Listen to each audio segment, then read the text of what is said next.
New question, the member from Windsor West. Thank you, Speaker. My question is to the Premier. On Monday, a fire broke out at an unlicensed group home in Toronto. The residents, people who are either elderly, have a developmental disability, or who are struggling with mental health, thankfully managed to leave without injury.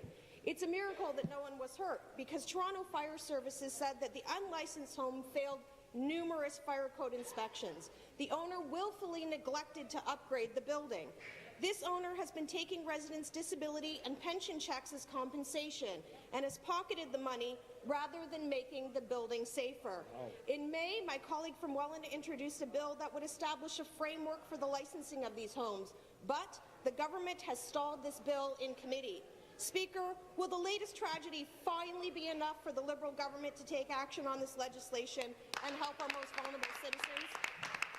Mr. Speaker, I know the Minister is going to want to make a comment on this in the supplementary, but let me just say, Mr. Speaker, that this is a tragedy that needs to be addressed. We will certainly look into the specifics of this situation, Mr. Speaker. And the reality is that there are people who are living.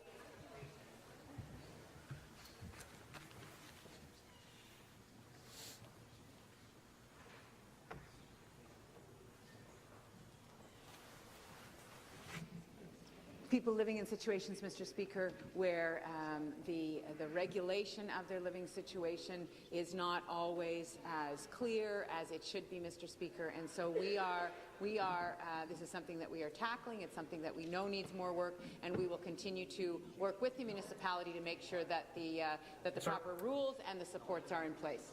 Thank you. Supplementary. Speaker, this is part of a very serious problem. Last year, the OPP launched a 7-month investigation into unlicensed group homes in Toronto, including the home that caught fire on Monday. The investigation found that the homes were overcrowded, unsafe, and, I quote, deplorable conditions. Oh. Here's the horrifying part, Speaker. The province had the result of this investigation.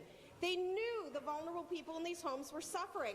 They decided to do nothing because closing the homes would mean that the residents would have nowhere else to go. This Liberal government knew exactly how bad things were.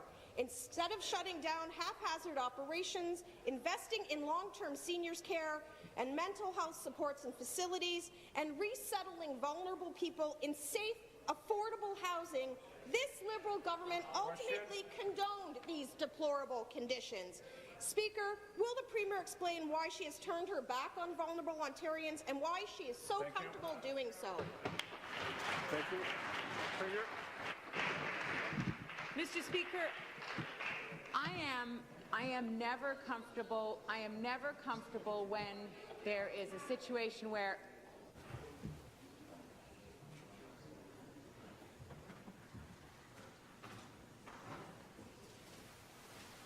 there is a vulnerable person who is at risk, Mr. Speaker. That is absolutely the kind of situation that government exists to address. So, Mr. Speaker, whether it is increased funding in mental health services, which we are making, whether it is increased funding for long-term care and for home care and community care, Mr. Speaker, which we are making, or, Mr. Speaker, whether it is putting in place the supports to help people to find housing that is the right kind of housing, because the member opposite has mixed together a number of issues, and at the root of those issues, Mr. Speaker, is housing that is appropriate to the state of the person who is looking for that housing. So, Mr. Speaker, we are working on all of those fronts, as it is our obligation to do, and we will continue to do so, Mr. Speaker.